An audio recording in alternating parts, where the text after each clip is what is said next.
Salam, hər vaxtınız xeyir olsun, dəyərli müəllimlər və abituriyentlər. Növbəti video izahımız Dövlət İmtahan Mərkəzinin informatikadan 2026-cı il üçün təqdim etdiyi model sualların izahı mövzusundadır. Vaxt itirmədən başlayaq video izaha.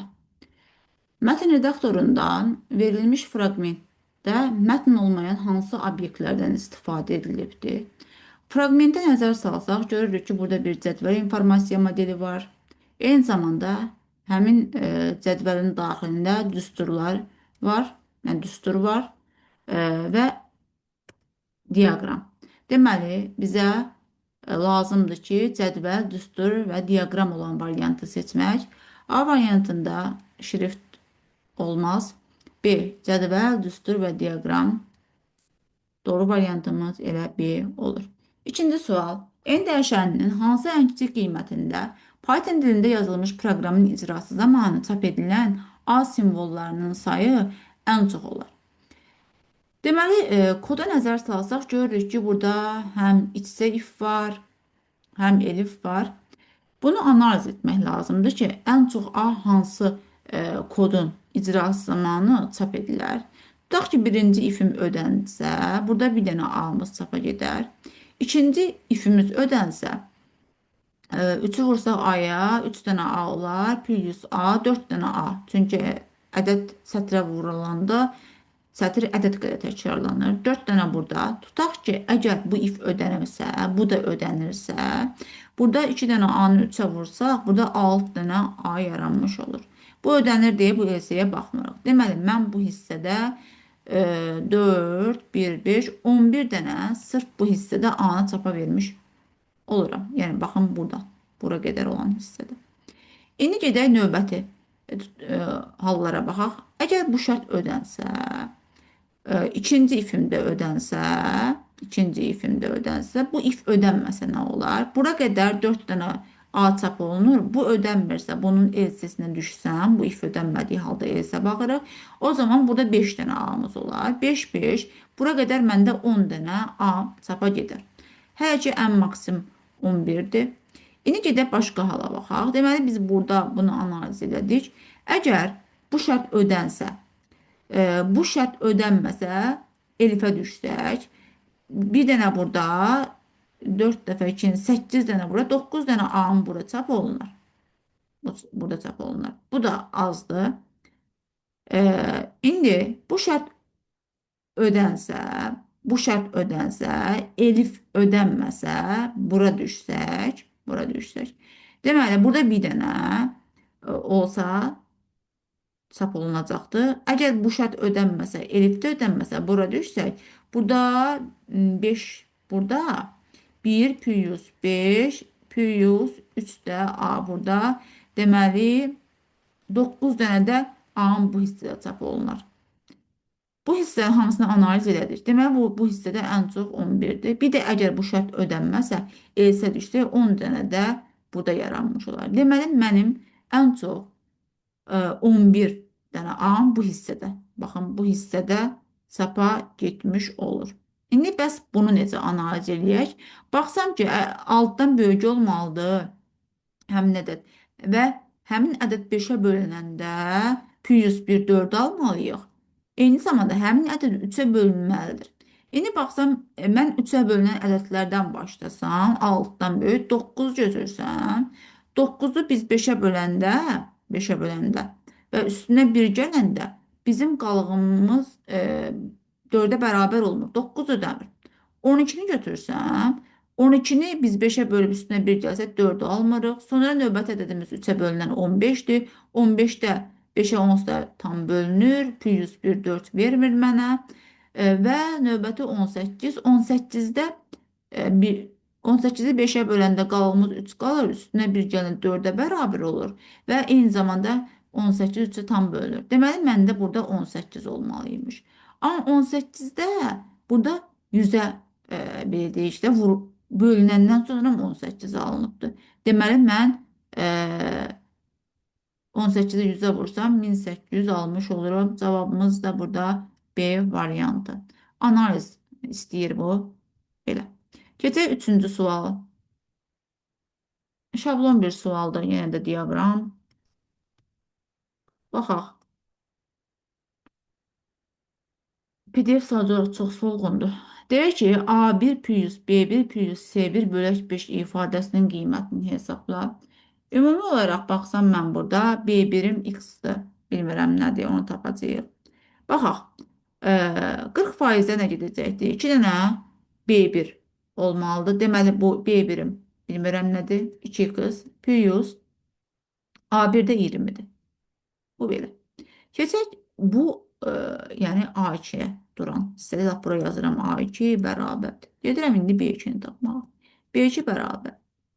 3-ü vuracam C1-ə. Olacaq necə? 30 plus A1. A1-im də 20-dir. Bu eləyəcək 50.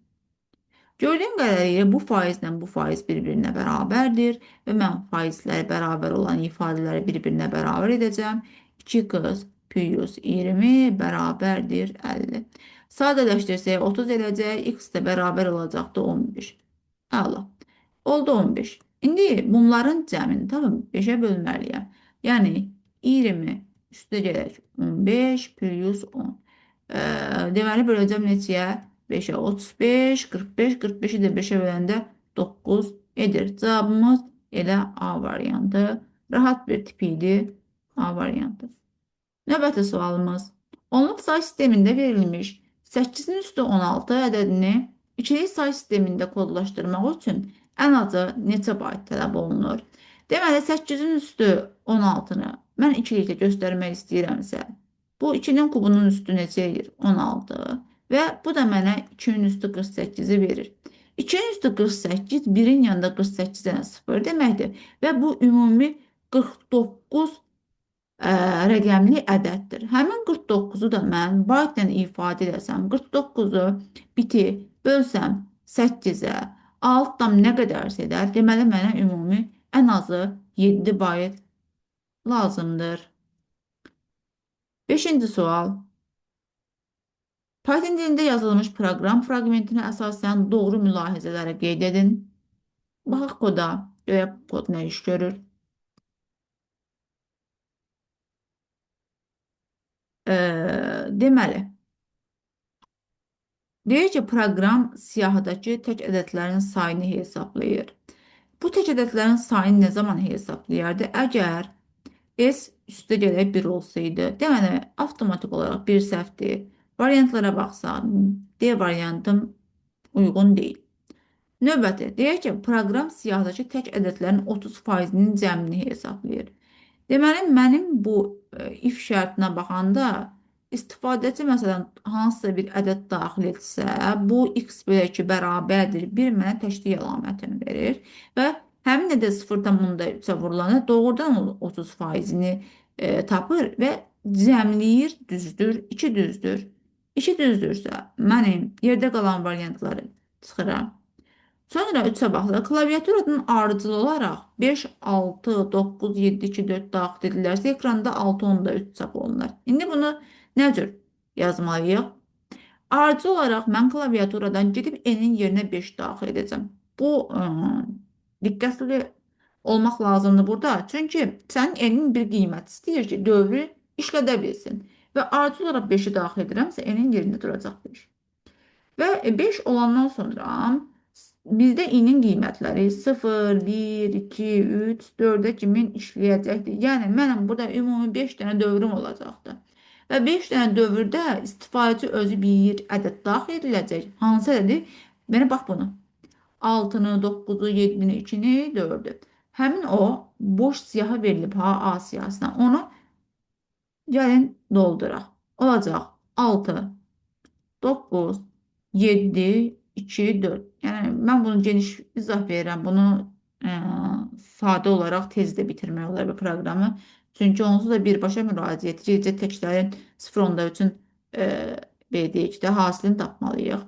İndi bu mənim siyahımdır. Gedəcəm. X həmin bu siyahıya müraciət edəcək, birbaşa müraciət. Və təklər lazımdır mənə. Həmin təklərimiz 9, 7-dir.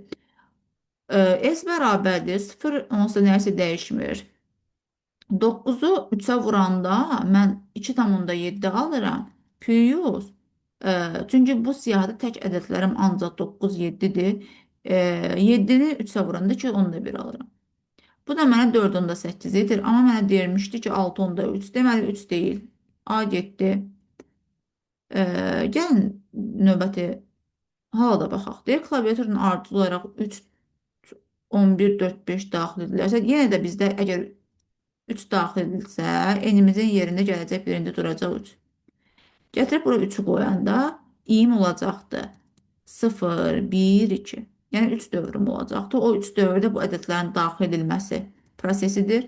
Deməli 11-dir, 4-dür, 5-dir həmin siyahıya əlavə olunacaq. Çünki append əlavə etməkdir. Eyni zamanda son əlavə edir ədədi. Bunu yaratdıq. İndi gedəcəyik. Həmin bu siyahıya birbaşa müraciət edəcəyik.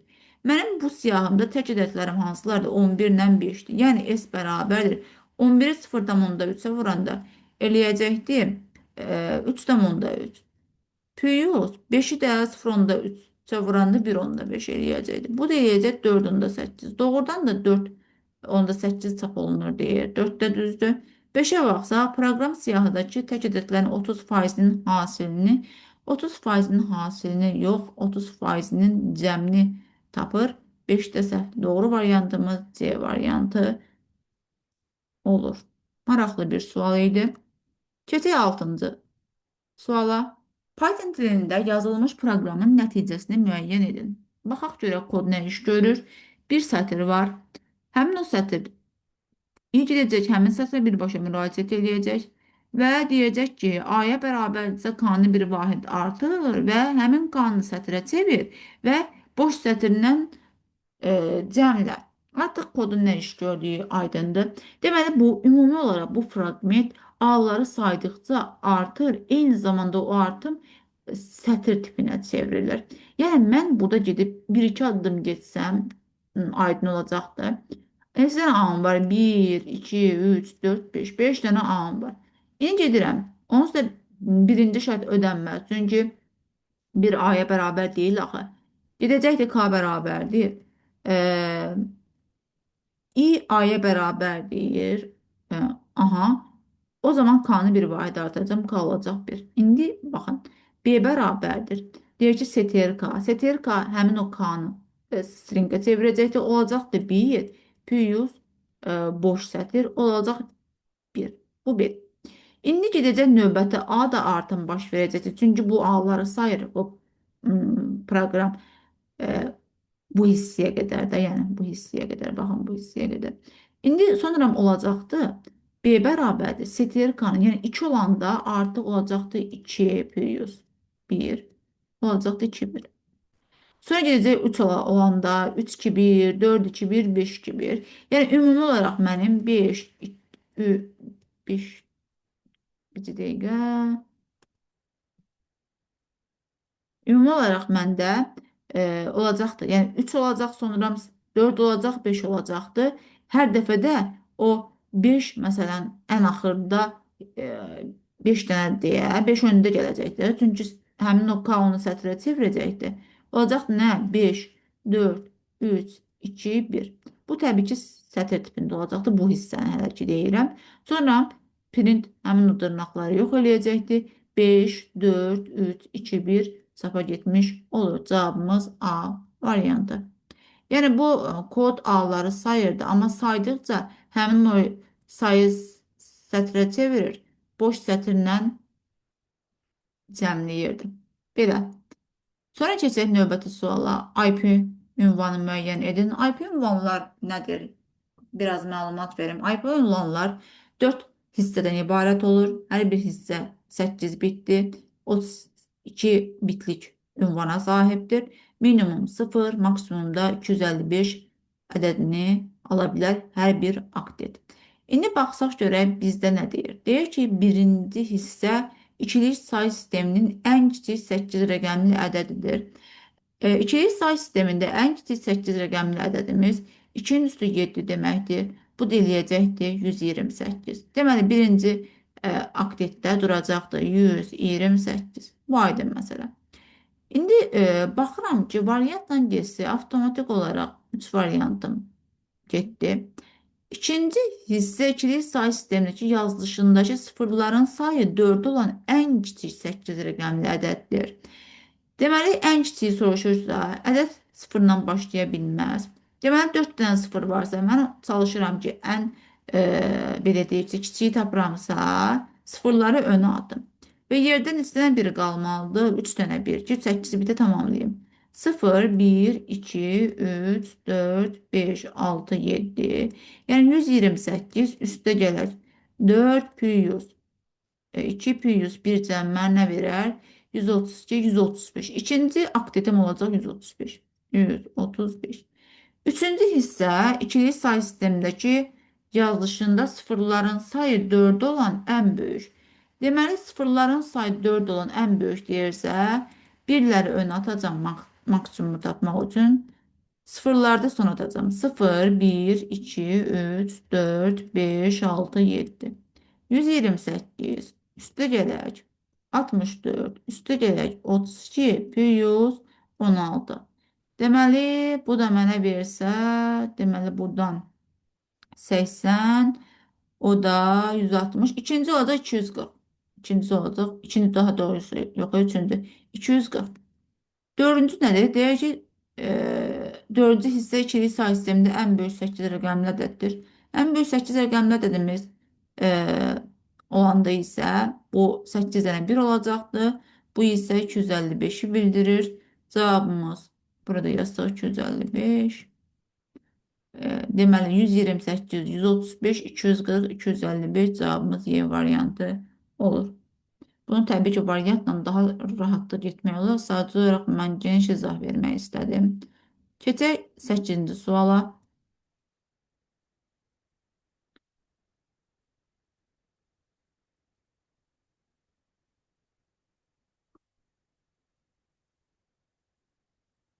Deyək ki, qrafın qonşuluq matrisindəki birlərin sayı ən çox olan, deməli, birlərin sayı ən çox olan sətirlərdəki sıfırların sayı bu matrisin bütün sıfırlarının sayından nə qədər azdır? Deməli, nə cür tapmalıyıq biz bunu? İlk öncə birlərin sayı ən çox olan təpələri tapın. Bilirik ki, əgər bir təpəyə yol varsa, o hissədə deməli yol varsa 1-dir, yol yoxsa 0-dır. İndi baxıram ki, tutaq ki, bu təpədə mən baxıram ki, buna bir dənə yol var. Deməli, bura bir dənə bir gəlir. Bir dənə yol var bu təpəyə.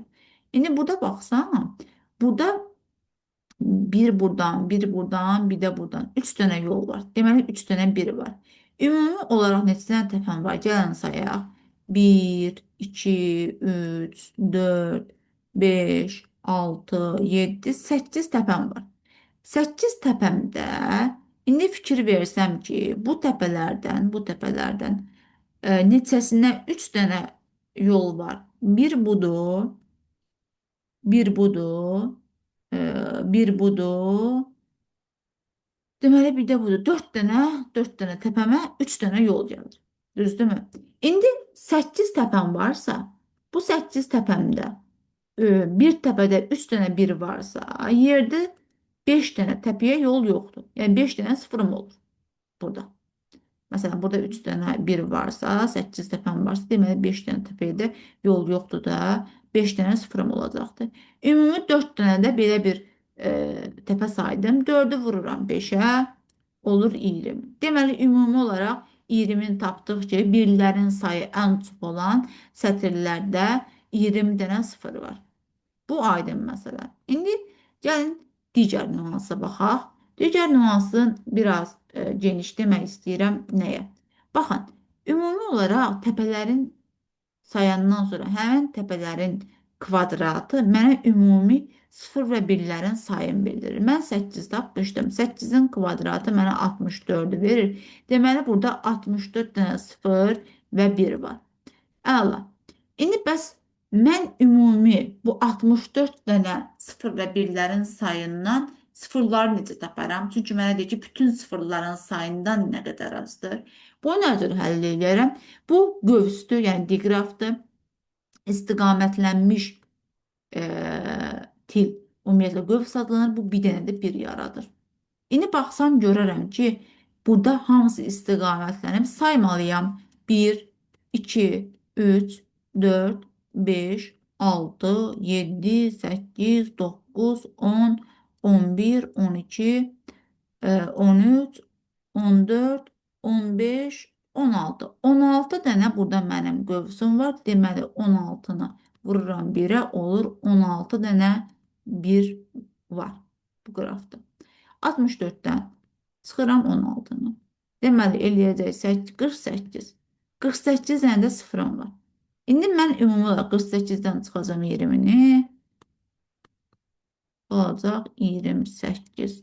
Variantlara baxsaq, cavab Y variantı çox maraqlı bir sual idi həqiqətən. Cavabımız Y variantı. Keçək 9-cu suala. Deməli, sualın uzunluğuna baxın.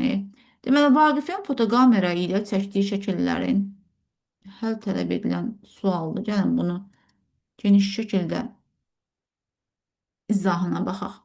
Deməli, Vaqifin fotokamera ilə çəkdiyi şəkillərin hər biri 2048 vuraq 1024 piksel ölçüyə malik olan 2/24 rənglarından ibarət palitrada kodlaşdırılmış raster qrafik təsvirdir.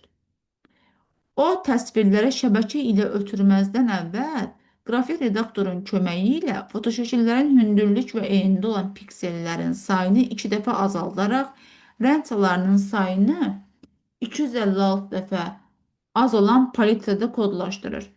Vaqifin 100 fotoşəklinin ötürülməsi zamanı neçə kilobayta qənaət etdiyini müəyyən edin. Məsələyə baxdım, burada iki həcmdən söhbət gedir. Eyni zamanda bu 100 fotoşəkil söhbətini qoyaram kənara. Mən gedirəm bir fotoşəkil üçün ümumi həcmi taparam. Sonra digər versiyanı taparam, azaldılmış versiyasını. Ondan sonra isə çıxıb 100-ə vura bilərəm. Bu cürə gedə bilərəm, rahat olsun deyə. Və yaxud da V1-imi tapıb 100-ə vurub, V2-mi tapıb 100-ə vurub, onların cəminin, onların fərqini tapa bilərəm. Yəni, iki cürdə getmək olar. Təbii ki, ən rahatı ilk dediyim versiya idi. İndi biz bunu hesablasaq. 2-nin üstü 11, vuraq 2-nin üstü 10. Və 2-nin üstü 24 rəng çalar deyirsə, biz təbii ki, 24 götürəcəyik. Kilobaytla istəyir deyə böləcəm 2-nin üstü 13-ə. Bu eləyəcək 2-nin üstü 21, 2-nin üstü 21 vuraq 24. 2-nin üstü 21-imiz, mən bunu deməli, ixtisar aparsam, 24 vuraq, neçə eləyəcəkdir bu? 2-nin üstü, 2-nin üstü. Yuxarıda qalacaqdı 8. Bu belə. Yəni, bunu hələ ki yazsaq belə, biz 24-ü vursaq, deməli 256-ya. 24-ü 256-ya vursaq. Bunu hələ ki bu cür saxlayıram. Sonra gedim növbətini tapım. Kilobaytını bu təbii ki. Laf vuraq biz bunu. 256 vuraq 24. Deməli 4 2 yadda 2 1024 2 1 bu da 5. Deməli 4 4 1 6144 kilobayt etmiş olur bu. 6144 kilobayt etmiş olur. Bir ilk həcmi. Amma bir fotoşəkil üçün həcmdir ha. İndi gedək növbəti görək nə baş veribdir. Deyir ki, eni və hündürlükdə olan piksellərin sayı 2 dəfə azaldaraq. Deməli 2048-i biz 2-yə bölsək, olacaqdır 1024. Bunu yazıram 2-nin üstü 10. Vuraq. O birini də 2-yə bölsək, olacaq 2-nin üstü 9. İndi vuraq. Nəyə? Rəng çalarlarının sayı 256 dəfə azalarsan. Deməli, ilk olaraq mənim ilk dəfə 2-nin üstü 24 oldu. Biz bunu 256 dəfə azaldığında 2-nin üstü 8-ə olacaq 2-nin üstü 16. Mən 16 biti götürəcəm. Vuracam 2-nin üstü 4-ə. 2-nin üstü 4-ə vuracam, böləcəm 2-nin üstü 13-ə. Bu da olacaqdır 1024 kilobayt. Düzdür? 1024 kilobayt. İndi mən ümumi olaraq bunun 100-ə də vuraram. Bunu da 100-ə vurub çıxa bilərəm həcmin. Amma gedim çıxım, biri üçün tapıb, sonra 100-ə vuraram da. İndi 6144-dən biz deməli 1024-ün çıxanda 5120 qalır. 5120-ni də vuracağıq 100-ə olacaqdı 512 min. Belə bir variantımız, belə A variantı olur. Yenə deyirəm, biz bunu 100-ə də vurub ümumi tapa bilərik həcm üçün. Həcm üçün bunu yəni yazsaq da çox böyük rəqəm olur da, düzdürmü? Yəni yazsam 6104 bu bunun həcmi. Bunu da 100-ə vursam, yenə də alırıq. Bundan da bunu çıxanda mən dediyim variant alınır. Amma gedib biri üçün də çıxsa ümumi, sonra 100-ə vurub 100 foto şəkli üçün qənaət həcmində tapmış oluruq. Yəni iki versiyada keçərlidir. Cavabımız A variantı olur. Keçək 10-cu suala.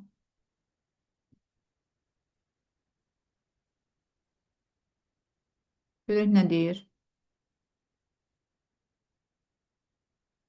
Deməli, oxuyaq kodu. Görürük ki, burada 2 dənə for var. Alt-alta birinci for bitməlidir ki, növbəti for işin icrasını yerinə yetirsin. Baxıram, görürəm ki, A-da 1-2 qiymətlərimiz var siyahıda. Burada i alacaqdır nədən? 2-dən 9-a kimi dəyər alacaqdır. Bu öz yerində.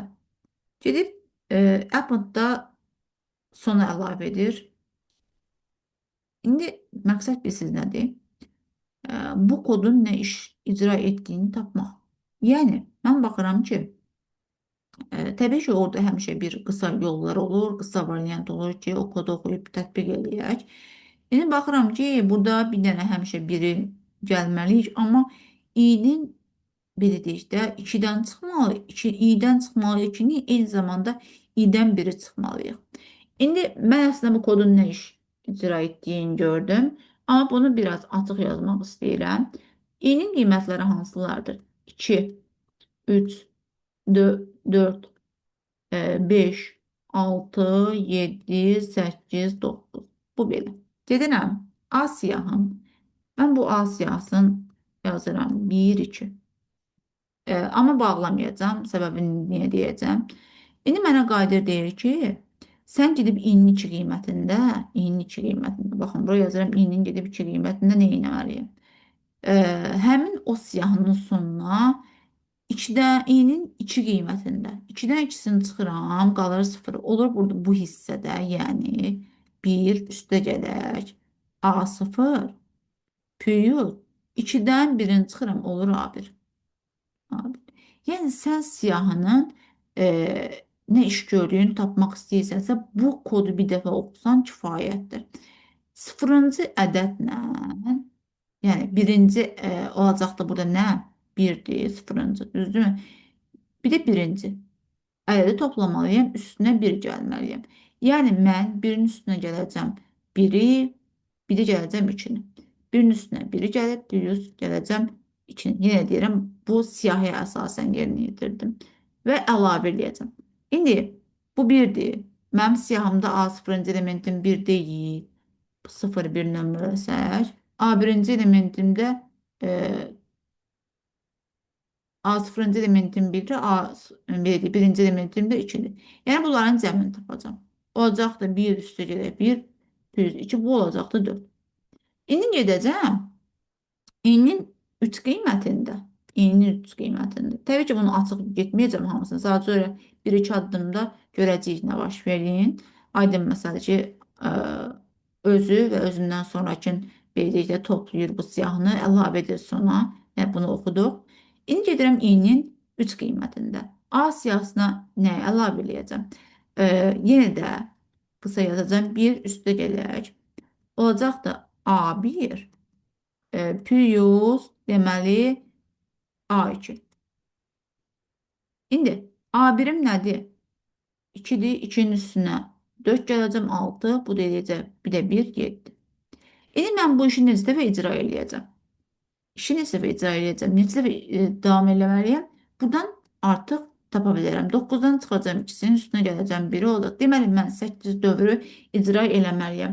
Görün, kod necə də rahat oldu. Yəni, ümumi olaraq buradan başlayaraq, buradan başlayaraq e, bu çünki verilmişdi bu hissə. Bu hissədən biz başlayaraq növbəti 8 dənə, 8 dənə dövr işlətməliyik. Artıq dövrün nə işlədiyini bildim də. Mən 2 addım gedəndən sonra artıq o aydın məsələdir ki, bildik ki, özü ilə sonrakının cəmi və onu bir də 1-lə cəmləməliyik. İndi nə edirik? 4-ün üstünə 7 gələcəm. 4-ün üstünə 11 eləyəcək. 11-i olacaqdı bu neçə? 12. İndi sonra 7-nin üstünə 12 gələcəm. Olacaqdı 19. Olacaqdı plus 1, 20. Sonra 12-nin üstünə 20 gələcəm. 32, plus 1, 33. 1, 2, 3, 4, 5 dövrü işlətmişəm. Deməli, mənim 3 dövrüm qalıbdı. Bu eləyəcəkdir 53, 54. Sonra bu eləyəcəkdir deməli 87, 88. Sonuncu dövrümüzü çox güman ki, biz neçə getmişik? 1, 2, 3, 4, 5, 6, 7. Aha, əla. Sonuncu dövrümüzdə isə 54-ün üstünə biz gələcəyik 88-i və bir də plus 1 eləyəcəyik. Bu da eləyəcəkdir deməli 89-un üstünə 54 gələcəyik 4, 134. Bu mənim siyahımdır. Bu. Ə, belə. Hı. İndi bu işin bitirdi. İşin bitirdi. Keçək növbəti fora baxaq. Növbəti fora baxaq. Növbəti forda nə icra eləməliyik? İndi qayda deyir ki, sən in bərabərdir. 0, 1, 2, 3, 4-ə qədər. Yəni, ümumi olaraq 5 dənə dövr işlətməliyik. Bu 5 dövrdə ikinci for nə iş görəcəkdir? İnin 0 qiymətində A 9-dan 0-ın çıxsam, olacaqdır 9 bərabərdir. Olacaq A0 plus 1. İndi, yəni mənim artıq siyahımda bir yeniləmə gedəcəkdir. Mənim siyahım bu deyil, budur. Gəlib nömrələsəm 0, 1, 2, 3, 4, 5, 6, 7, 8, 9, düzdür. Mən A9-uncu, yəni ki, burada yeni bir dəyər alacaqdır. A0-ın üzərinə nə gələcəm? 1 gələcəm. A0-ım nədir? 1-dir. 1-in üzərinə 1 gələcəm, olacaqdır 2. Deməli, mənim siyahımın sonu olacaqdır 2. 2 ilə baxıram ki, variantlara. Elə bir dənə bizdə son olan 2 ilə elə C variantıdır. Uzatmaram. Amma belə baxsaq, geçsən 1-2 addımdır. Yəni artıq proqramın nə iş gördüyümü bildim. Bu 5 dənə dövrü də hər dəfə indi A1-in üzərinə biz gələcəyik biri, sonra A2-nin üzərinə biri gələcəyik, sonra həmin o sondan əvvələ siyahı yenilənəcəkdir. Siyahı yenilənə bilən, yenilənən, amma sətirlər yenilənmir. İndi burada nə baş verəcəkdir? Olacaqdır A bir qiymətində olacaq nə? A8 bərabərdir A1 plus 1. A1-im nə idi mənim? A1-im 2-dir. 2-nin üstünə 1 gələcəm, olacaqdır 3. Sonra indi mən biri deyəcək, i-nin hansı qiymətinə kimi getməliyəm? 4-ə kimi getməliyəm. Sonra 4 olacaq, sonra 7-nin, sonra 13, 12-nin üstünə 1 gələcəm, 13. Yəni bu olacaqdır 5. Sonra bu olacaq 8, bu olacaqdır 13. Yəni bu saat sonra sonun əvvələ yenilənəcəkdir. Sonun əvvələ yenilənəcəkdir. Verilmiş elementlərin üzərinə 1 gəlirim. Amma təbii ki, bu olacaqdır. Yazsam 3 olacaqdır. Bu 5 olacaqdır. Bu 8 olacaqdır. Bu 13 olacaqdır. Artıq mənim dövrümün sayı bitdi deyə bunlar təbii ki, bunu izah eləmək üçün verdim ki, hər bir elementin üzərinə indeksdə olanın üzərinə 1 gəlir, sonundan yeniləməyə gedir. Bu yeniləmə buna aid deyildi. Buna aid deyildi. İndi cavabımız C variantı. Ümid edirəm ki, aydındır. Çox da, açıq yazmaq istəmirəm ki, həm zaman gedir, həm də ki, proqramı oxumağı da bacarmalıyıq. Bura doğru variantımız C variantıdır. Keçək 11-ci suala. Deməli, verilənlər bazasıdır.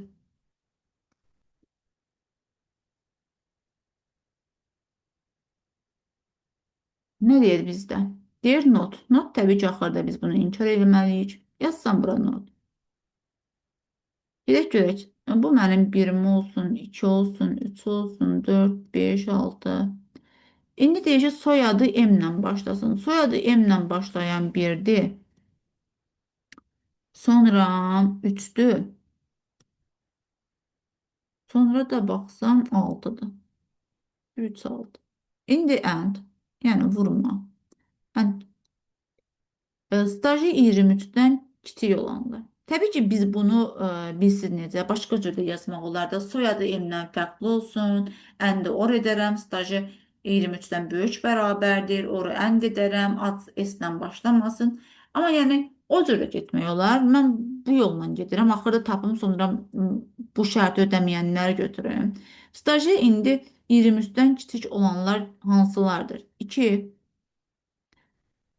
sonra 3. Ay maşallah hamısının stajı 23'dən kiçikdir. Yəni bizə bir belə deyək də şərti ödəmir. O zaman 2, 3, 4, 5, 6. Bu belə. Eyni zamanda or, Piyus adı S ilə başlasın. Adı S ilə başlayanlar kimlərdir? Bir dənə dördüncüsüdür. İndi bilirik ki, birinci vurma yerinə yetirilir, yəni ət yerinə yetirilir. Bizdə burada nədir olan ortaq 3-dən 6-dır. Plus 4 gəlsəm, deməli mənim 3 dənə yazım bu şərti bildirikdə ödədi bu şərti. Amma məndə nə deyir? Yazıların sayını. İndi mənim ümumi 6 dənə yazım varsa, 3-ü ümumiyyətlə ödəyirsə, üçü də ödəməz də. Not, yəni bunlar ödədisə bunu, mən bunun notu bunun. Ödəməyənlər yerdə hansı qalır? Bir qalır, 2 qalır, bir də 5 qalır. Yəni bunun inkarı, bu hissənin inkarı mənə bunu verir. Məndən onsuz da necə yazdığını soruşur. Cavabımız D variantı. Sətri soruşsa 1, 2, 5 edərdir. Keçək 12-ci suala. Hı -hı. Baxaq.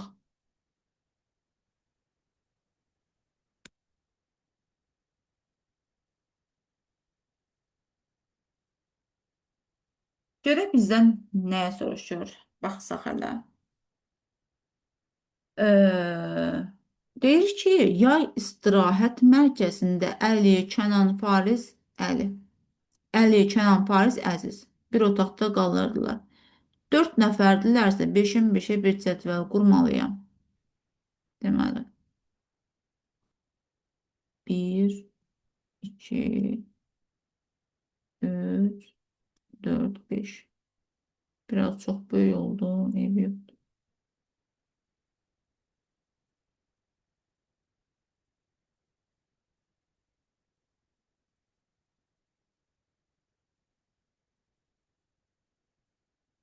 İndi kimlər var yazaq? Bu Əli, Kənan, sonra kim? Fariz, sonra bu da Əziz. Bunu yazdıq. Ee, Bunlar hər biri müxtəlif siniflərdə oxuyur 7, 8, 9. Onların hər biri yalnız bir qrupda iştirak etməklə müxtəlif qruplarda 1, 2, 3, 4-cü yarışa qatılırlar. Məlumdur ki, deməli bizdə qrupları deyirsə, fikir verirəm variantlara qrup istəyir, sinif soruşmur. Buraya yazsam birinci qrup, ikinci qrup, üçüncü qrup, dördüncü qrup. Bunu belə yazdım. İndi mənə nə deyir? Deyir ki, kimin hansı qrup seçdiyini müəyyən edin. Baxsaq. İndi diqqətlə qulaq asmaq lazımdır ki, fikir vermək lazımdır ki, burada nə baş veribdir, kim hara gedibdir, harada oxuyur. Dördüncü qrupu seçən Əzizdən yuxarı sinifdə oxuyur. Deməli, dördüncü qrupu seçən Əzizdən yuxarı sinifdə oxuyur. Əziz o zaman dördüncü qrupu seçməyib. Bu aydın məsələdir. Əli Farizdən yuxarı sinifdə. Əli Farizdən yuxarı sinifdə. Üçüncü qrupu seçəni isə əldən yuxarı sinifdə oxuyur. Deməli, Əli 3-cü qrupu seçməyib. Əli Farizdən yuxarı sinifdə, e, eyni zamanda Fariz də 3-cü qrupu seçməyibdir. Bu belə. Bazar günü Əli 4-cü qrupu seçənlər, deməli Əli 4-cü qrupu seçməyibdir. 54-cü qrup seçəndə balıq tutmağa getdilər. Həmin vaxtda Əzizi isə ikinci qrupu seçənlər. Deməli, həmin vaxtda Əziz ikinci qrupu seçənlər edibsə, Əziz nə dördüncü qrup deyil, nə ikinci qrup deyil. Deməli, onsuz da Əziz deməli ikinci qrup deyil. Bu belə. Bu aydın məsələ. İndi e, Əli ikinci qrupu seçməyib, Əli dördüncü qrupu seçməyib. Çünki deyir, bazar günü Əli dördüncü qrupla seçənlə balıq tutmağa getdi. Həmin vaxtda isə Əziz ikinci qrupla. Deməli, onda Əli ikinci qrup deyil. Demək, Əliyə nə oldu? Əliyə qaldı birinci qrup. Əli birinci qrup olan hansı variantda var? Deməli, A olmaz, C olmaz, D olmaz. İndi sonra nə qalıbdır? Deməli, bu da e, olmaz, minuslasaq. Deməli, baxın, deməli, Əzizdə qaldı üçüncü qrup. Əziz üçüncü qrup olan hansı variant var? Deməli, əlini bir tapdıq. Əziz dördüncü qrupdursa, Əziz üçüncü qrupdur. Cavabımız Y variantı. O birlərə baxmağa heç ehtiyac yoxdur. Bəlkə də baxsaq tapardıq, amma neynirəm ki, tapdım da Y variantı. Keçək.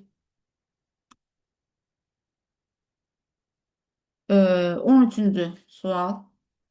Deyir ki, 64 simvoldan ibarət əlifbanın simvollarının sayını hər dəfə bir vahid azaltmaqla yeni əlifbalar yaradılır. Mhm.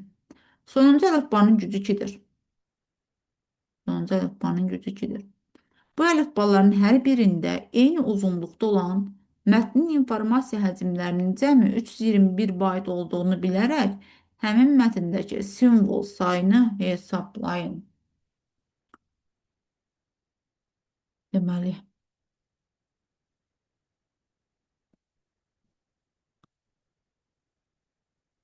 bizdə əlifba e, simvollarının sayı hər dəfə bir vahid azalır, yeni əlifbalar yaradılır. Sonuncu əlifbanın gücü 2-dirsə, biz ümumi olaraq deməliyik, burada e, miqdar tapmalıyıq, bir simvolun miqdarı. Çünki hər dəfə azalır axı və əlifbanın gücü 2-yə qədər biz bunu davam eləməliyik. İndi 64-dən, mən 64-dən neçəyə kimi bir vahid azaltmaqla 64-ü bilirik ki, kodlaşdırmaq üçün bizə ən azı 6 bit lazımdır. Hansı əlifbaya qədər biz 64-ü 6 bitdən kodlaşdıra bilərik? Çünki minus 1 məsələsi var burada. Deməli, olacaq 33-ə kimi. Yəni, mən 64-ün 33-ə kimi 6 bitlə kodlaşdırırım. O belə. İndi 32-dən neçəyə kimi 5 bitlə kodlaşdıra bilərəm? 16-ya kimi. Yəni, burada olan 5 bitlə buranı kodlaşdıra bilərəm. 5 bit. Sonra bir vahid azatsaq neçədən 15-dən 15-dən. Daha doğrusu 16-ya kimin yox, 17-yə kimi. 17-yə kimi. 16 nə idi? 17-yə kimi. İndi mən 16-dan neçəyə kimi 9-a kimi də 4 bitlə kodlaşdıra bilərəm. Yəni təbii ki, bunlar arasında 4 bitlə bunu kodlaşdıra bilərəm. Sonra 8-dən 5-ə kimi 3 bitlə kodlaşdıra bilərəm. 4-dən 3-ə kimi 2 bitlə kodlaşdıra bilərəm. 2 bit. Və sonda olaraq da 2-nin də mən sonda deyir əlifbanın gücü 2-dirsə, mən də bunu 1 bitlə kodlaşdıra bilərəm. İndi biz bunların hamısını cəmləməliyik. Cəmləməliyik. Və 321 bayta bərabər eləməliyik. Görək burada neçə dənə simvol var. 64-dən çıxaram 33-ün, üstünə gələrəm 1. Olacaqdır, deməli 31, bu olacaq 32. Deməli 32 vuraq 6 bit. Vuraq x. 100. Sonra ümumi olaraq bu hissənin, yəni ki, simvollarını kodlaşdırmaq üçün nə qədər miqdar lazımdır, onu tapdım ümumi olaraq. Bu belə. Sonra buranı tapsam, yəni 5 bitlə kodlaşdırılan sayını tapsam, 32-dən çıxaram 17-sin, üstünə gələrəm 1-i, deməli bu olar 16. Deməli, ümumi olaraq 16-nı nə ilə kodla? 16 vuraq 5 bit. Hər dəfə biti yazıram ki, bilək. Çünki o tərəfi bitə çevirəcəm. 200. 16-dan çıxaram 9-u. Burada simvolların sayını tapıram. 16-dan çıxaram 9-u. Üstünə gələrəm 1-i. 16-dan 9-un çıxanda qalır 7-si. 7-nin üstünə 1 gəlirəm. Olur 8. Olur 8. Vuraq. 4 bit. Vuraq 9. 200. Sonra yəni bu hissə bitdi. 8-dən 5-ini çıxaram. Üstünə 1 gəlirəm. Olar 4. 4-ü vuraram 3 bitə. 3 bit vuraq x. X də mənim simvollarımın sayı ki, hansı ki, axırda onu tapacağım. Sonra 4 ilə 3 arasında ümumiyyətlə 2 dənə 102 vuraq 2 bit. 100 1 də vuraram 2-yə, olar 1. Mən ümumi olaraq da belə deyək də, burada bir dənə simvolum var. Biri birə vuranda olur nə? Elə yazım ki, bunu 1 bit x. O da bu da bərabərdir. 321-i də vuracam 8-ə. Bit olacaq. Hər tərəfin bitə çevirəcəm. İndi biz bunu tapıb hasilini tapıb cəmləməliyik. 32-ni biz 6-ya vursaq, deməli 2 618 192. Mən bu bitləri onsuz da ixtisari edəcəkdə hər dəfə yazmağa ehtiyac duymuram. Çünki bitləri mən ortaq matrasda çıxardıb, x-lara çıxarıb birbaşa yaza bilərəm. İndi yazmayacağım hər dəfə. Onsuz da o bitlər ixtisari edəcəkdir. Ona görə də elə birbaşa x yazıram. Yaza da bilərəm. Yəni ortaq matrasda çıxarda bilərəm. Nəsə dəyişmir. Ona görə də qısa olsun deyə sanki bu bitlər buradakı bitlə bütün bitlər ixtisari etmiş kimi təsəvvür eləyək də. Üstə gələr. 16-nı biz 5-ə vuracağıq. Olacaqdır 80 x plus 32 x plus 12 x plus 4 x. Burada x unutmuşam. Plus 1 plus 1. Burada x elə bunda x bərabərdir. 321 vuraq 8. İndi bunu toplasaq, bu eləyəcəkdir. Bunların cəmini toplasam, deməli 192-nin üstünə 80 gəlsəm 272, 272-nin üstünə 32 gəlsəm 304, 304-ün üstünə də mən deməli bu eləyəcəkdir 16, 17, o da 321x eləyər. 321x bərabərdir 321 vuraq 8. Bu 321 ilə x-a gedər, x də bərabər olar 8. Simvol sayım 8 nəyə lazımdır bu boyda? Məsələ. Cavab B variantı.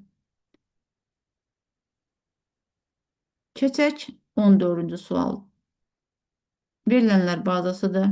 Bu tipləri həmişə deyirəm, ən gözəli ID iləndir. Ağac informasiya modelində yazır. Qısa və konkret tapmaq. İndi görə bizdən nə soruşur? Dəmirli VA-nın bacısını müəyyən edin. Dəmirli VA-nın biz gedək. ID-sini tapaq burada. Dəmirli VA. Dəmirli VA-nın ID-si 1040. İndi mən bu 1040-ı tapandan sonra gedim görüm bu bacısını tapmaq istəyirəmsə, gedim mən bu 1040-ın valideynlərini tapım. 1040-ın valideynləri kimlərdir? 1032. Düzdür. Sonra 1040-ın valideynləri biri də olacaqdır 1071. 1071 yox, 1171. Alın. İndi bunu tapandan sonra gedim görüm bu valideynlərin uşaqları kimlərdir? Yəni valideyn sırasının 1032-nin 1040-a ehtiyac yoxdur, onsuz da onun bacısını axtarırıq. 1032-də ikisinin aidisi 1202 ilə deməli 1217-dir. 1171 də təbii ki olacaqdır. 1040-a yenə deyirəm, baxmırıq, çünki onun sonu bacısını axtarmalıyıq. Baxın, 1202, 1217. İndi gedib 1202-yə baxsaq birinci. 1202, 1202 Yusifzadə M.A. bu bacısını soruşursa, deməli, bu olacaqdır. Qadın cinsindəndir. Deməli, Yusifzadə M.A. cavabımız olur. Haradadır o? Deyə cavabımız B variantı. Cavabımız B variantı. Sonra deməli 14-cü suala baxdıq. Keçək 15-ci suala. Görək nədir? Model testlərdə vaxt aparmağı normaldır. Deməli, klaster ölçüsü 8 kilobayt olan diskdə 45 kilobayt həcmində hesabat XLX faylı saxlanılır. Fayla yenidən 25 kilobayt məlumat əlavə edilərsə, bu fayl üçün diskdə əlavə neçə klaster ayrılmış olacaqdır? Deməli, ilk və son həcmlər arasında müqayisəni aparıb klaster sayını tapmalıyıq. Bunu demək istəyirlər. Baxsaq. Nədir burada məsələ? Biz burada ümumiyyətlə 45 kilobaytım varsa, 45 kilobayt. Mənə görə neçə dənə klaster lazımdır və deyir ki, eyni zamanda klasterin ölçüsü baxın 8 kilobayt. Böləcəm 8-ə. Bilirik ki, qalıqda əlavə yer ayrılır. Burada mənə 5 tam nə qədərsə düşür. Düzdürmü? 5 tam nə qədərsə 5 tam 8-də 5. Mənə 6 dənə klaster lazım olacaq bunu yazmağa. Bu belə. Bunu qoyduq kənara.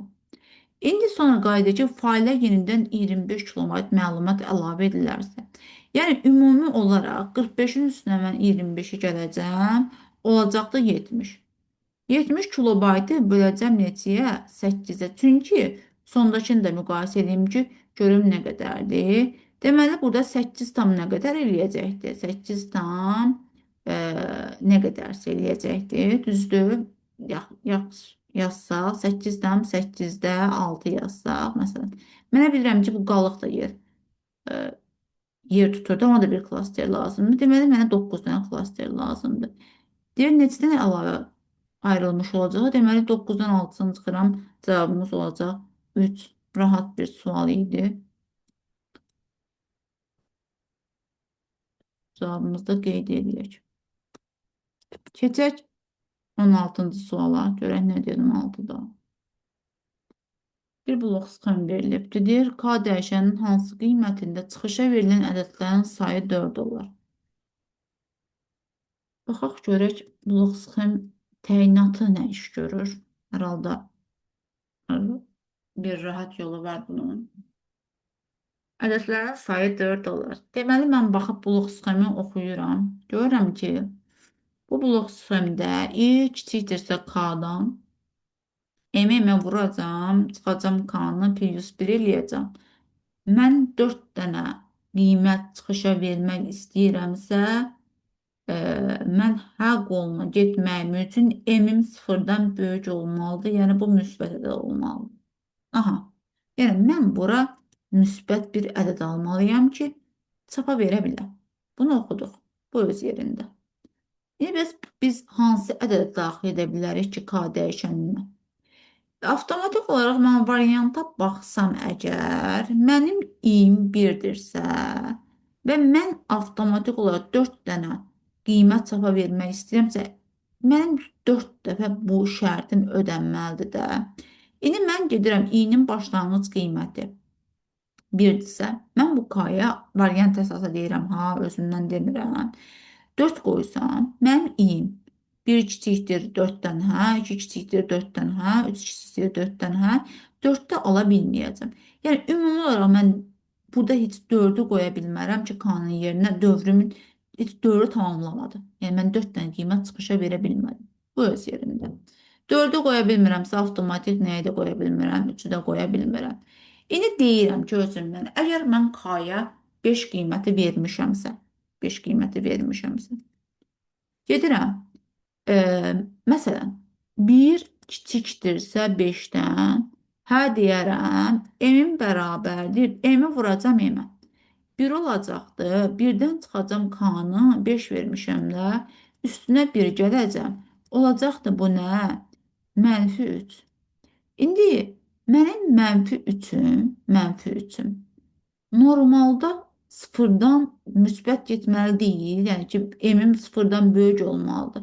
Mən çapa verə bilməyəcəm qiymətimi.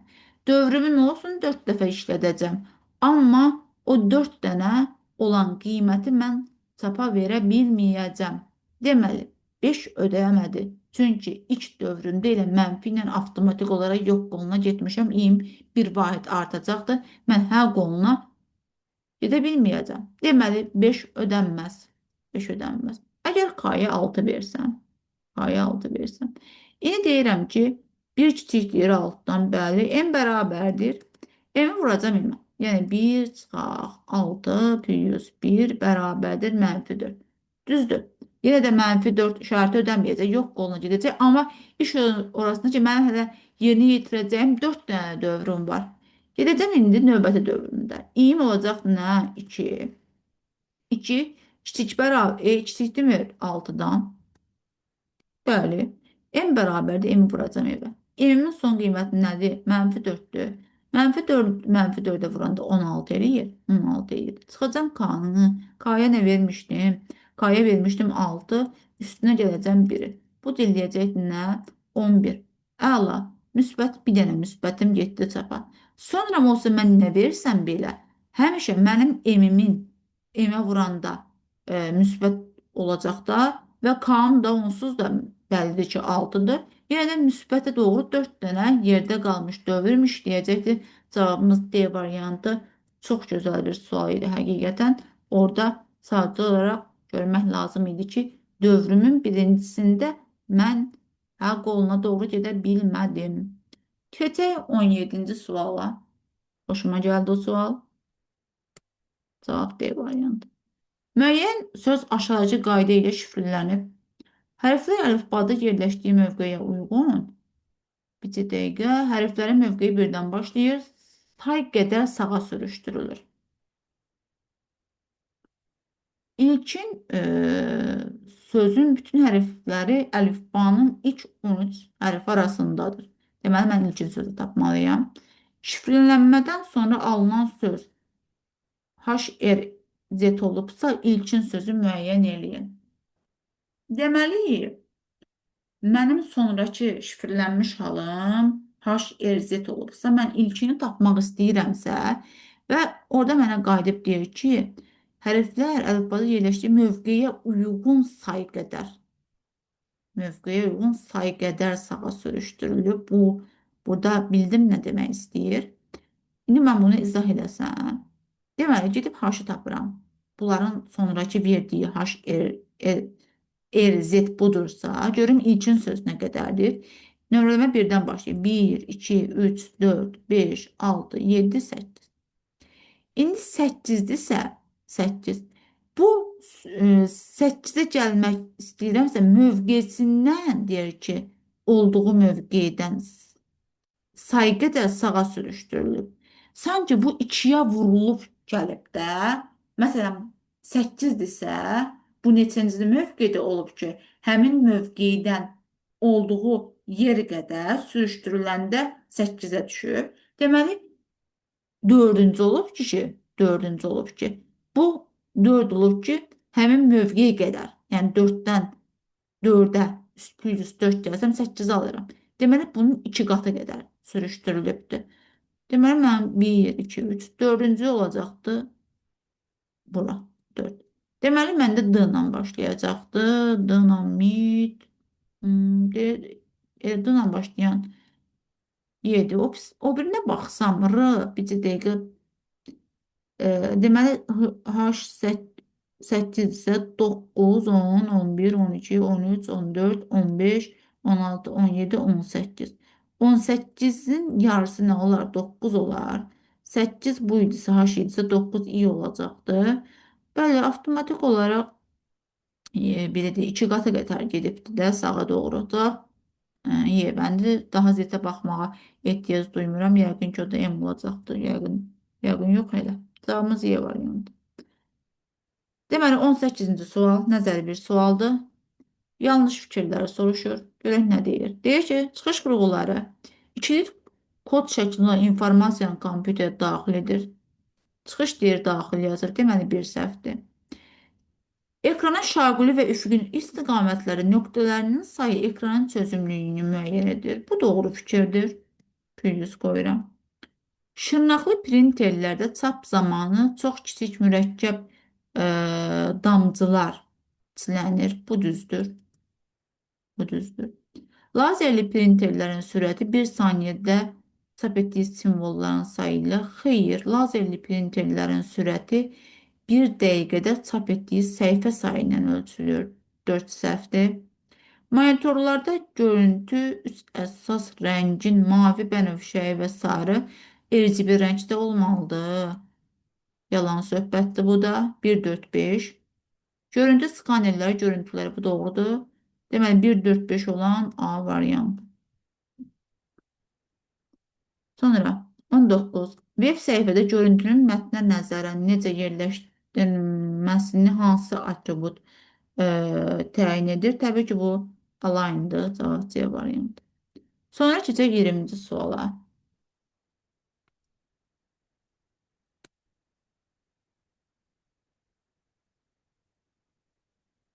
Görüm nə deyir burada. Deyir, Python dilində yazılmış proqramın icrası zamanı klaviaturadan belə bir sətr verilibdir. Nə müəyyən edin. Deməli, sətr daxil edəcəyik. Split bilirik ki, biz onu split sətri siyahıya çevirən metoddur. Belə bir siyahımız yaranacaqdır. Bunu geniş şəkildə yazmaq istəyirəm. Olacaq 1A. Çünki Python çoxu üçün biraz qəliz məsələ olur. Deməli, olacaq A11, sonra 2, A1, sonra olur A, diqqətli olaq, heç nə çaşmayaq, 1B, bu sətr tipindədir təbii ki, sonra nə qaldı? B1, B1, sonra 2 dənə B, sonra sığmayacaq, eybi yoxdur, tərəfdən yazacağım. A3, sonra BB və 1B. Bu mənim oldu siyahım. Bu siyahını yaratdıq. Sonra Lena. Lena sayacaq 1, 2, 3, 4, 5, 6, 7, 8, 9. Yəni ümumi olaraq i 0-dan 8-ə kimin qiymət alacaqdır? Bunu da yazaq geniş şəkildə. Sonra x deyir ki, get sən ayini alacaqsan. X deyəcək ayini birinci alacaqdır. Təbii ki, burada dövr sayını 9 dəfə işləyəcəkdir. S də len x minus 1 çıxacaq son elementdən. İndi qaydır nə deyir? Deyir ki, sənin x0-cı elementin bərabərdirmi həmin o x0-ın böyüyünə? Bu kodu oxumaq lazımdır əslində. Bu kod deyir ki, əgər sənin şərtin ödənsə, o zaman qaydır deyir ki, sənin verilmiş daha doğrusu simvolun onun böyüyündən fərqlidirmi? Belə bir şey demək istəyirəm. Ümumiyyətlə, rəqəmlərin böyüyü ilə kiçiyi ümumiyyətlə e, yoxdur. Yəni, onsuz birin necə böyüyü ola bilər, necə kiçiyi ola bilər. Rəqəmlərdən gedir söhbət. Amma təbii ki, hərflərdə bu istisnadır. İndi mən bu kodu oxudum 20 verilmiş bu sualda. Deməli, mənim bu kodum ümumi olaraq ədədlə başlamalıdır. Çünki həmin verilmiş ədədin böyüyü ilə kiçiyi bir-birinə bərabərdir. Bu böyüyü ilə kiçiyi bir-birinə bərabərdir və qayıdıb deyir ki, ikinci ifdə deyir ki, sənin kiçiyin böyüyünə fərqli olmalıdırsa eni bir vahid artır. Yəni bu kod rəqəmlə başlasın, hərflə bitsin. Vəssalam, kod artıq nə iş gördüyüm mənə öz deyir də. Gedəcəm indi verilmiş bu siyahıda hansılar ki, ədədlə başlayır, hərflə bitir. Bir budur, bir. Deməli,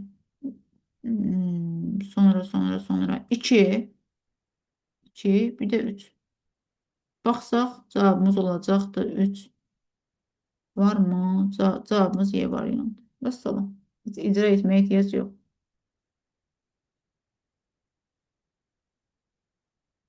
21 HTML. Görək nə deyir.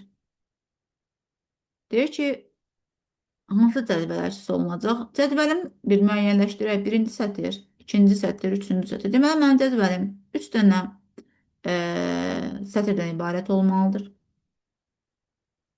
3 dənə sətirdən ibarət olmalıdır. Avtomatik olaraq A getdi, C getdi. İndi e, nə deyir mənə? Qayda deyir ki, eyni zamanda 3 sətirdən ibarət olmalıdır. 2 dənə də sütundan ibarət olmalıdır. Yəni ad, sonra T'də olmalıdır. İndi mənim cədvəlimdə 3 sətir, 3 sətir və 2 sütun olan hansıdır? Baxsam cavab D var. Yəni bunu biraz aralı yazsaydı daha yaxşı olardı. Burada 3 sütunum var, bu deyil. Burada da ad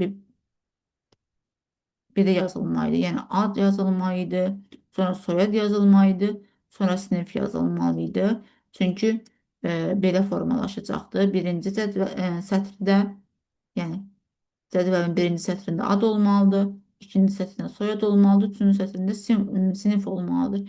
Burada qarşı-qarşıya yazıb, ona görə də səhv burada. Burada birinci yazılmalıydı, ona görə səhv buradadır. Burada da sütun sayı pozur işlər. Ona görə cavabımız D variantı olur. Keçək 22-ci suala. Proqramın icrası zamanı klaviaturadan daxil edilmiş belə bir sətr verib nəticəni müəyyən edin. Yenə kod oxumağa çalışacağım. Çünki Pythonda kod oxuyandan sonra avtomatik olaraq cavab özün orada deyir ki, mən buradayam. Deməli, mən hansı belə bir sətrim daxil edilibdir. İndi baxın, oxumaq üçün bu ifi bilməm lazımdır ki, nə iş görür. Bu yazılış burada verilmiş. Deyir ki, i kiçikdir 0, or, i böyükdür 9. Bu nədir? Bu verilmiş situasiyada sadəcə olaraq deyir ki, hərflər. Bu hərfləri tapın. Hərfləri. Vəssalam. Tapdım. Deyir, hərfləri tap. Get boş sətirlə əvəz elə. Replace əvəz eləyəcəkdir. İndi məndə burada əvəz eləyəndə, sonra qayıdıb əvəz eləyəndən sonra sən həmin o sətri siyahıya çevirməlisən və i-ni çap eləməlisən. I də burada sərbəst deyil, hər dəfə çap olunur. İndi mən burada nə yaranacaqdı? Açsam bunlar gedir. 2 qalar. Sonra nə qalacaqdı? E, əvəz eləyirəm də ümumi olaraq. 2, 22. Buradan göstərirəm 22, sonra 8, sonra da 12. Bu olacaqdı mənim yeni bilədikdə siyahım. Yəni mənim siyahım avtomatik olacaqdı. Buradan yazıram 2, 22, sonra 8, bir də 12. Sonra da deyir ki, sən o i'ləri get birbaşa müraciət edir, get i'ləri çap edir. Yəni 2-ni alacaq, çap eləyəcək, 22-ni çap eləyəcək, 8-i çap eləyəcək, 12-ni çap eləyəcək. Cavabımız A variantı olur. Rahat kod idi məncə. Yenə deyirəm, sadəcə ifin nə iş gördüyün tutandan sonra deməli orada səndə hərfləri boş sətirlə əvəz edəcək. Yerdə qalacaq mənim nəyim? Ədədlərim. 23. Uzun məsələyə oxşuyur. Baxaq.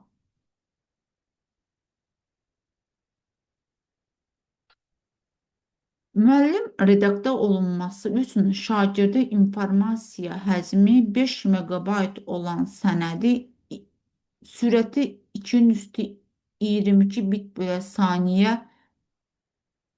olan rabitə kanalı vasitəsilə ötürür. Şagird sənəddəki məlumatın bu qədərini silib, sonra nə edib, yaradılmış təsvir yaradıb, sonra üzərinə Unicode'da kodlaşdırılmış 64 simvol olan 64 sətirli 4 səhifəlik mətn əlavə edib. Şagird yeni sənədi sürəti 218 bit bölü saniyə ilə müəllimə qaytarır. İlkin və sonraki sənədin ötürülməsinə birlikdə ən azı neçə saniyə sərf olunduğunu müəyyən edin. Maşallah, məsələdə hər tip var. Mətn var, qrafik var, sürət var, zaman var. Addım-addım edək. Deməli, mən ilk öncə gedib birinci bu verilmiş məlumatdan zamanı tapmalıyam. Sonra ikinci e, belə deyək də həcmdən zamanı tapmalıyam. O zaman mənim T1-im nə olsun? 5 megabaytı. 5. Vuraq 2-nin üstü 23-ü. Böləcəm 2-nin üstü 22-yə. Bu eləyəcək 10 saniyə. Birinci oldu 10 saniyə. Gedək görə sonra nə baş veribdi? Şagird sənəddəki məlumatın 5-də 3 hissəsini silib. Deməli 5-də 3 hissəsini silibsə, yerdə qalıb 5-də 2. Düzdürmü? Olacaqdır 5-də 2. Bu olacaqdır 2 megabayt. Bu bir. Sonra deyir sənədə 128 vuraq 1024 piksel bu qədər ölçülü yaradılmış 2 təsvir. Deməli, həmin bu sənədə bir də gedəcəkdir, yeni bir qrafik təsvir əlavə edəcək. Yəni 2-nin üstü 7 vuraq 2-nin üstü 10 vuraq 2-nin kubu vuraq 2. Çünki 2 təsvir deyil. İndi iş orasındadır ki, mən bunu megabayta gətirə bilməyəcəm.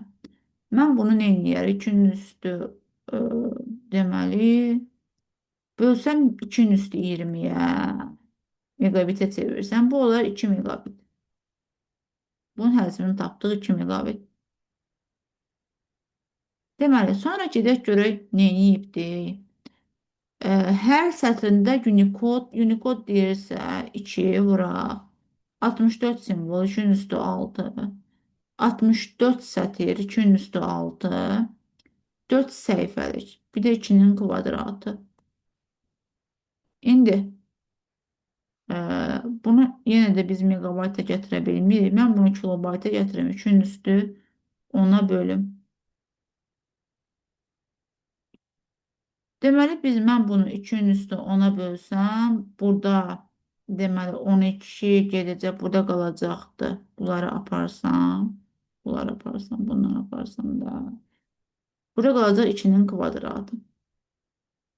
2-nin kvadratı. Deməli, bu da olacaqdı neçə? Vursaq biz bir-birinə, deməli olacaq 2-nin üstü 32 kilobayt.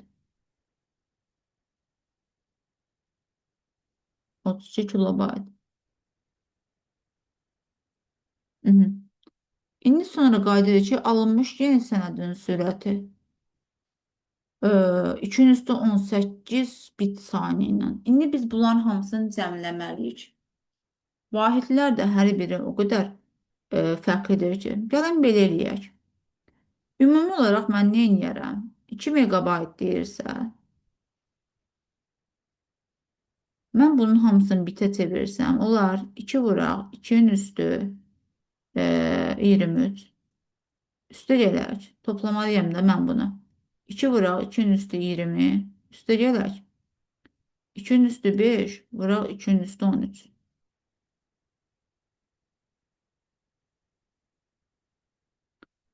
Bölərəm 2-nin üstü 18-ə.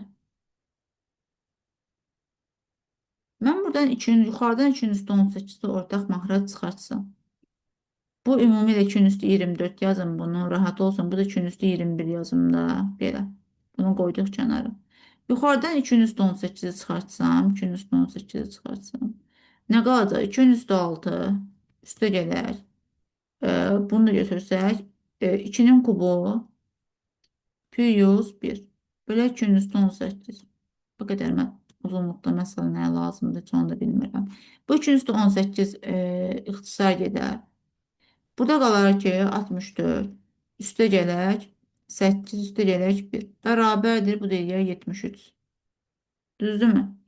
Deməli, buna da 73 saniyə sərf olunubdur. Ümumi nə qədər deyir ki, sənədin ötürülməsi birlikdə deyir. 73-ün üstünə də 10 gələrəm, olar 83 saniyə. Biz bitdik, məsələ bitmədi. Deməli, oldu 83 saniyə. Variantsızdır. 83. 24. Def funksiyasıdır.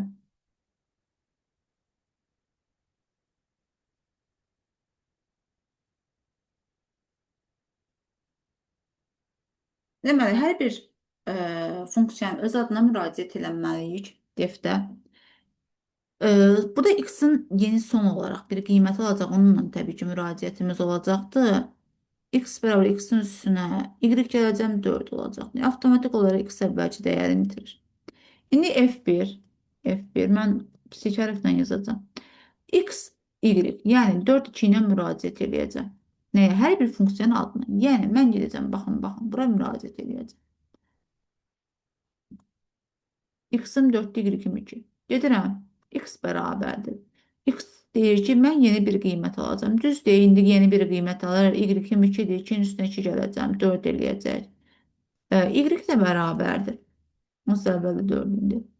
X-in üzərindən y gələcəm. X-imin son qiyməti nədir? 4-dür. 4-ün üzərindən y gələcəm. Y-im də 2-dir. Əla. Bu da oldu 6. 6-nı aldım. İndi düşürəm printə. Printin daxilində nə görürəm? Print, yazaq print. Açıq yazacağım. X-dan çıxacağım. X-im neçədir? 4. 4-dən çıxacağım. A1. İndi mənə deyir ki, y x-i tapmalısan. Y-im 6-dır. X-im də 4-dür. Bunu tapmalıyam. Bunu tapmalıyam ki, printdə mən gedim onu çap edə bilim də. İndi gedirəm A1-ə. Baxın, buna müraciət edəcəm. Yəni, A1. 6 4-dən müraciətim var. Gedirəm, nə edirəm? X bərabərdir. Təbii ki, bu x-dir, bu da y-dir. Y-dən çıxacam x-i. Olacaqdır mənfi 2. Yəni 4-dən çıxacam 6-nın olacaqdır mənfi 2. Y bərabərdir. Y-in üstünə 1 gələcəm. Y-im neçədir? 4-dür. 4-ün üzərinə 1 gələcəm. Olacaq nə? 5. Al. Return necə bunların cəmi? Yəni y-in üstünə x gələcəm. Y-in üstünə x gələcəm. Bu mənə verəcək 3. Buna aldım 3. 3-ü də qaytaracam nəyə? Müraciət eləmişdim. Nə var 3? X-im neçə idi? 4 idi. Bu da yazsam. 4-dən çıxacam neçənin 3-ü və mən də 1 sapa gedəcəkdir. Sapa gedəcək. Müraciətimizi elədi və printdə dövrün gövdəsində idi. 1-i çapa verir. Və son cavabımız 1.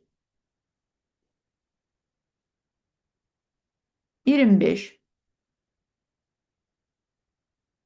Deyir, elektron cədvəl fraqmentində B2 xanasındakı düsturu B2 seviz diapazonunun digər xanalarına köçürülməli sam B2 seviz funksiyasının qiymətini tapmalıyıq.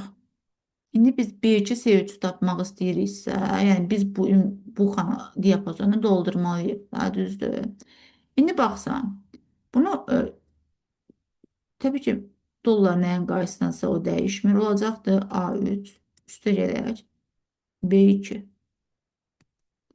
İndi mən bunu burada yazsam A3-üm neçədir? A3-üm 6-dır. 6-nın üstünə B2-mi gələcəm. B2-ni də tapmalıyam da. Deməli A2 3-dür. Üstünə B1 gələndə bu eləyəcək 5. Deməli bu da olacaq 5. Yəni bura olacaq 11. Bura 5-dir. Bura 5-dir. Bu olacaq, deməli burada olacaq 11. İndi bu düsturu mən bu tərəfə sürüşdürsəm, yəni ümumi olaraq B2-dən gəlməliyəm nəyə? C2-yə.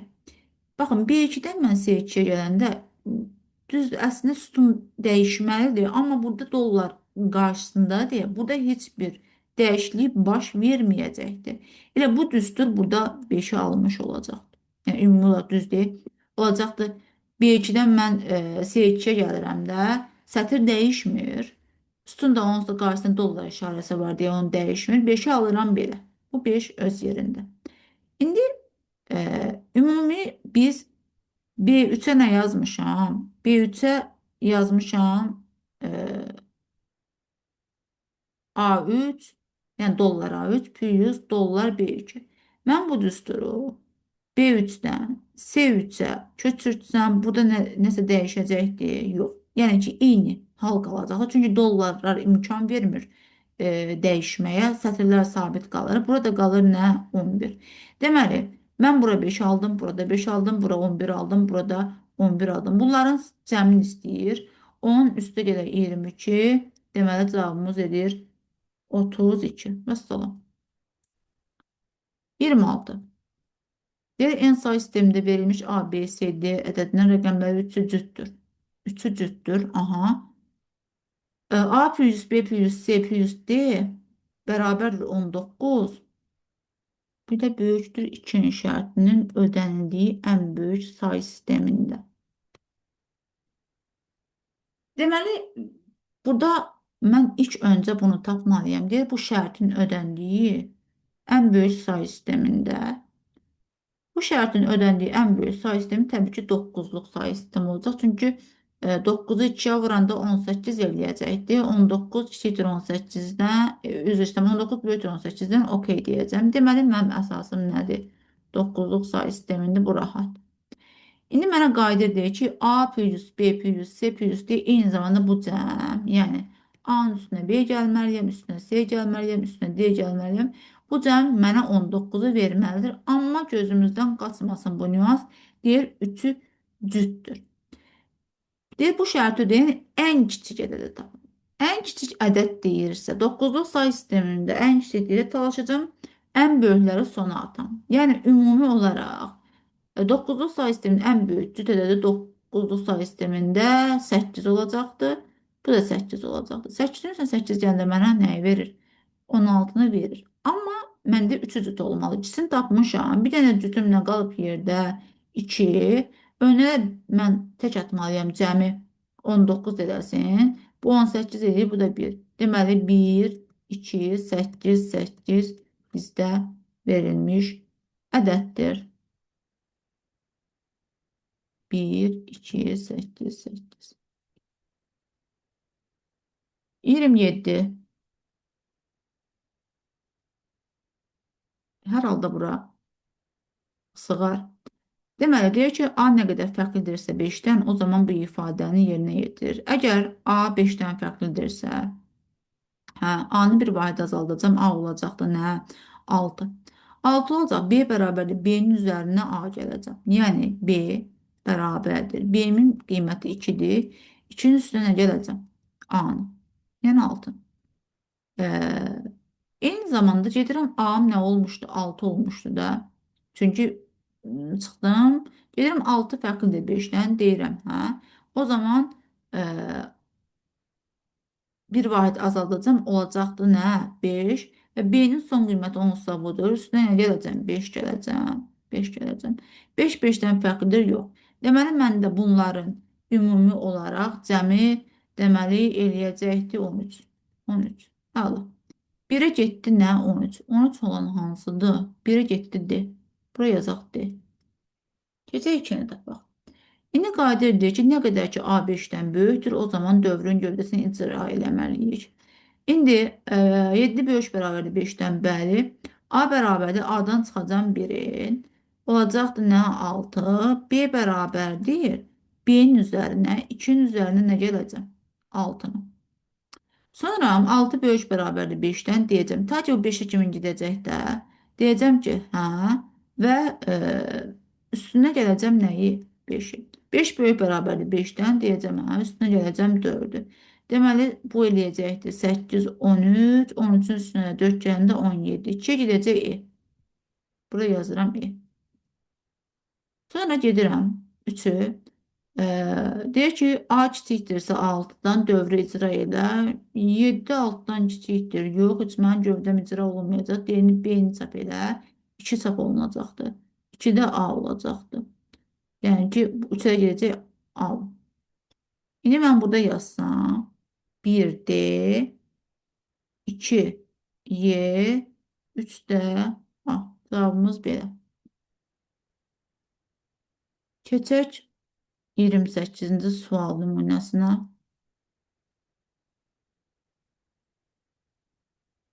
Görüm nə deyir burada.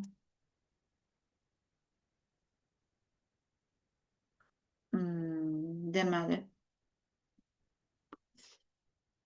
Deyir ki, A dəyişəninin qiymətini daxil edin. Bulub sxemimiz görəsən burada səliqəli alınarmı? Bilmirəm, alınmı? Yəni bunu mən o tərəfdə çəksək səliqəli olsun.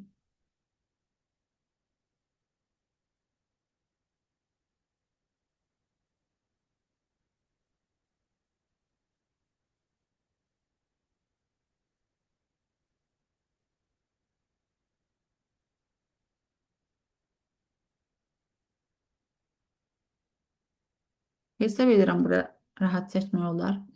Deməli, nə deyir? A dəyişəninin qiymətini daxil edin. Daxil edək A dəyişənimizin qiyməti. Deməli, bu mənim daxil etdim alım. Sonra nə deyir? Deyir ki, S dəyişəninə 0 mənimsədin, K dəyişəninə 1-i mənimsədin. Mənimsədək. S olsun 0, K da olsun 1. Sonra deyir ki, əgər A dəyişəninin qiyməti 0-dan kiçik deyilsə, onda 5-ci addıma, əks halda 8-ci addıma keçin. Deməli, mən 5-ci addımım A dəyişənin qiymətini 2 vahid azaldın deməkdir. Niyə məsələ bilirsinizmi burada nə deyir? A dəyişəninin qiyməti 0-dan kiçik deyilsə, deməli, A 0-dan kiçik deyilsə, A böyük bərabəri 0 olmalıdır. Şərtimi tutdum ki, şərtimi bu qoymalıyam. Belə. A böyük bərabərdir 0. O zaman deyir ki, onda 5-ci addıma, 5-ci addıma. Əks halda 8. 5-ci addım nə deyir? A dəyişənin qiymətini 2 vahid azaldın. Yaxşı, şərtim ödənibsə, A-nın 2 vahid azaldacaq. A bərabərdə A çıxar 2. Yəni, təbii ki, bura belə deyək də, hə yazılmalıdır.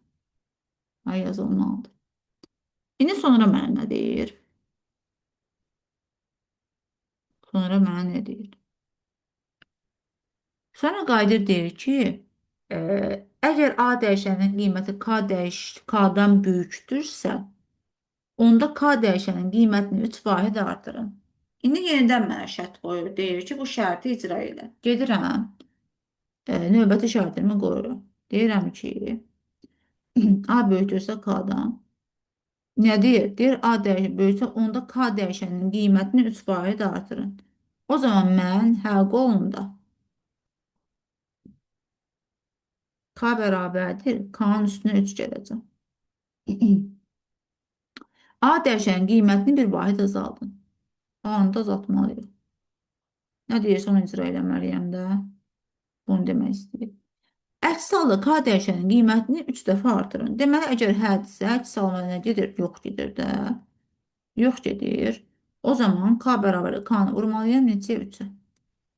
K bərabərdir K vuralır. Bu belə.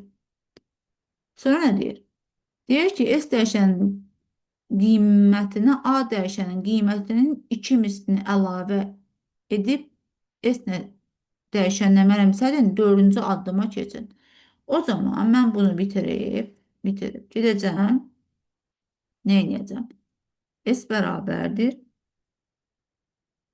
S-in üzərinə 2A-nı gələcəm. Çünki 2 mislini deyir. Sonra nə deyir? Deyir ki, bunu bitir 4-cü addım nedir? Əgər A dəyişənin qiyməti kiçik deyilsə, onda 5-ci addıma keç. Mənim 4-cü addımım A böyük bərabər 0 idi də, düzdür? Qayıdıram nəyə? Necə dəqiqə? Blok sxemimiz çox. Buradan belə. Sonra deyir ki, S dəyişəninin qiymətini çapa ver. Bu da olsun S.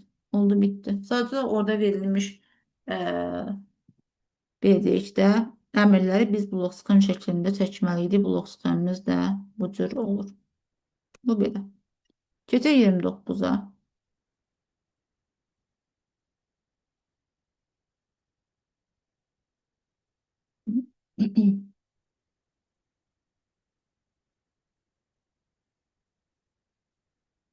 Nə deyir? Deyir ki, klaviaturadan daxil edilmiş natural ədədin rəqəmlərinə soldan sağa baxılır.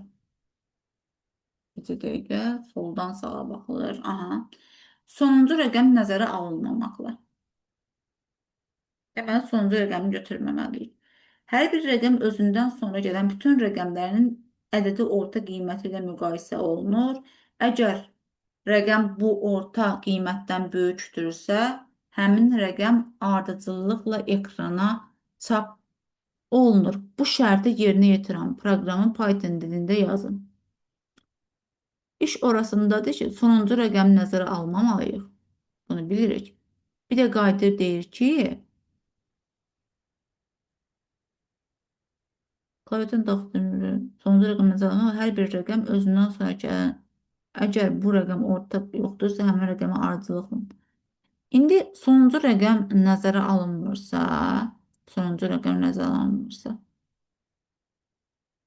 hər bir rəqəm özündən sonra gələn ədəd ortasına. Əgər rəqəm bu ortadan böyüksə, həmin rəqəm ardıcıllıqla müşahidə. İndi mən tutaq ki, gedirəm hansısa bir n ədədini daxil edirəm. N bərabər deyir input. Input. İndi baxın, sonuncu rəqəm nəzərə alınmayıbdır burada. Yəni ki, burada bizdə nə baş veribdir? Biri götürməyibdir. İndi mən gedirəm hansısa bir M siyahısı yaradacağım. M siyahıma o verilmiş ədədləri daxil edərəm. Yəni gedərəm necə? For i in n verilmiş n-ə müraciət etdim. İndi mən hər dəfə gedib özümdən i gedəcək deyə burada e, daxil edəndə getsin həmin o daxil etdiyimiz qiyməti siyahıya əlavə etsin. O zaman olacaqdır m append ini daxil edəsin. İni daxil edəsin. Bu belə. İndi sonra nə baş verir?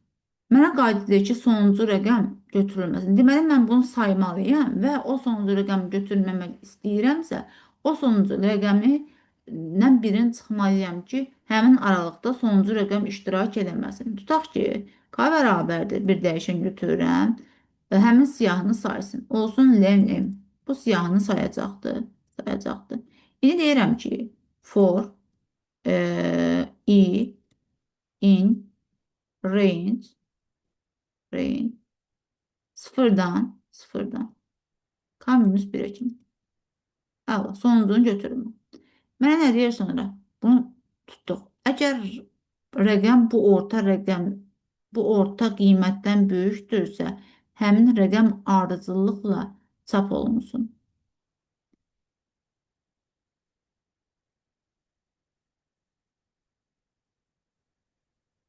Baxın, 8 3-dən böyükdür. Belə deyək də 8-i çap edib. 3 7-dən böyük deyil. Sonra 7 4-dən böyükdür. Sonra 4 8 7 4-ü çıxardıbdır. İndi mən belə deyəcəm. Ədəd ortanı deyirsə, mən yazaram ədədi orta bərabərdir. Bilirik ki, bizdə burada ədəd ortanı tapanda biz ədədlərə cəmləyib onun sayına bölməliyik. Amma iş orasındadır ki, biz bunu cəmləyəndə sonuncunu götürməməliydik. İndi nə edəcəyik? San m i plus 1-dən bura bilər. Bunu yazdım. Böləcəm nəyə? Böləcəm len sayına təbii ki. M i plus 1 belə. Bunu tapdıq. İndi sonra nə baş veribdir? Sonra qayıdır deyir ki, şərt qoyur ki, əgər bu rəqəm, deməli o zaman biz bir dənə şərt atacağıq bura. If m böyükdürsə, ədədi orta, o zaman ədədin özünü çap etməliyik. Print m i.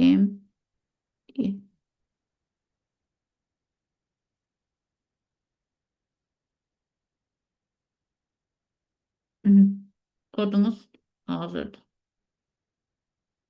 Sonra növbəti sual nə deyir? Biraz beyin yandıran sual oldu. Klaviaturadan daxil edilən n natural ədədini aşağıdakı qayda ilə 1-ə çevirmək üçün tələb olunan addım sayını tapan proqramı Python dilində yazın. Nə deyir? Deyir, əgər n 3-ə bölünürsə, n bərabər n bölək 3 yaz. Əgər n 2-yə bölünürsə, əks halda n minus 1.